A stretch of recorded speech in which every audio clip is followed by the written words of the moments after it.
ஒரு ஊரில் பாலா என்ற சிறுவன் வாழ்ந்து வந்தான். அவன் மிகவும் சுட்டித்தனம் கொண்டவன். அதனால் அவன் எப்போதும் நண்பர்களோடு சேர்ந்து விளையாடுவதையே வழக்கமாக கொண்டிருந்தார். அவனது தந்தை மிகவும் அன்பானவர்.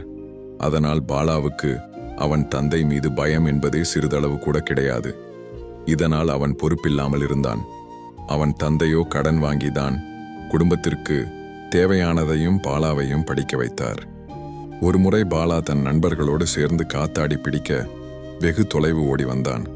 ஆனால் அவன் வந்த இடம் அவனின் அப்பா வேலை செய்யும் இடம். உள்ளே அவன் அப்பா மிகவும் கஷ்டப்பட்டு வேலை செய்து கொண்டிருந்தார்.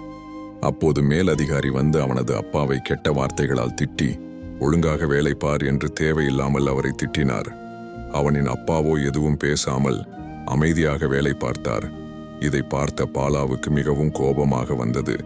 நேராக அவன் அப்பாவிடம் சென்று, நீங்கள் ஒழுங்காகத்தானே வேலை செய்றீங்க, அப்புறம் ஏன் அவர் உங்களை தேவையில்லாமல் திட்டுகிறார் என்று கேட்டான். அதற்கு அவன், அப்பா, சிறு வயதில் நான் ஒழுங்காக படித்திருந்தால் இப்படி கஷ்டப்பட்டு வேலை செய்யும் நிலைமை வந்திருக்காதுப்பா என்று கூறி வருந்தினார்.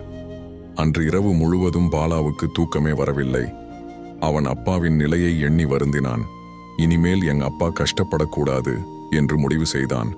அதன் பிறகு அவன் நன்றாக படித்து முடித்தான். பிறகு ஒரு கைத்தொழிலை கற்றுக்கொண்டு வேலை பார்க்க ஆரம்பித்தான். அவனுக்கு நிறைய வருமானம் வந்தது. இதனால் அவன் தந்தை கடன் வாங்குவதையே நிறுத்திவிட்டார்.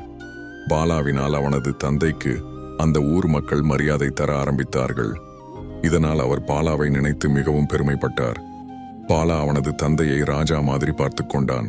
பார்த்தீர்களா குழந்தைகளே, இப்படிதான் உங்கள் பெற்றோரும் உங்களை படிக்க வைக்க வேலை செய்யும் இடங்களில் இதுபோல் மிகவும் கஷ்டப்படுகிறார்கள். அதனால் நீங்கள் நல்ல பிள்ளையாக மாறி நல்லா படிக்க வேண்டும், சரியா?